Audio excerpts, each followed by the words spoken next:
আসসালামু আলাইকুম, মৌসুমী ফ্যামিলি ব্লগে সবাইকে স্বাগতম। আজকে আমি পাকোড়া বানাবো। তার জন্য আমি নিয়েছি মসুরের ডাল, বেটে রেখেছি জিরা, হলুদ গুঁড়া, ধনিয়া গুঁড়া,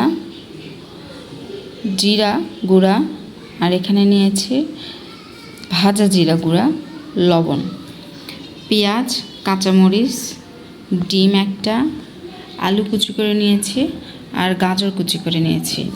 আমার ছেলে খাবে, এই জন্য আমি মরিচের পরিমাণটা কম দিয়েছি। তো এগুলো আমি এখন সবগুলো মেখে নেব। চলেন দেখি মেখে নিই।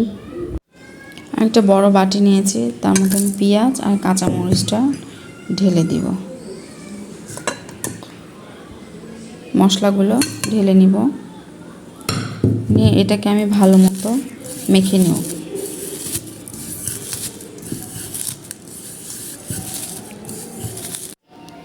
মেখে নেওয়ার পর গাজর কুচিগুলো দিয়ে নিয়েছি।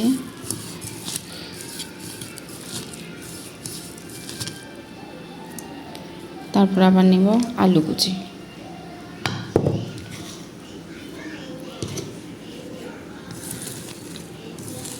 এটাকে আমি ভালো মতো মেখে নিব।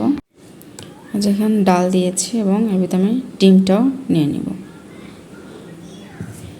এখন এটা আবার আমি ভালো মতো মেখে নেব। এই যে দেখেন মেখে নেওয়া হয়ে গিয়েছে, এটাকে আমি এখন ভেজে নিব।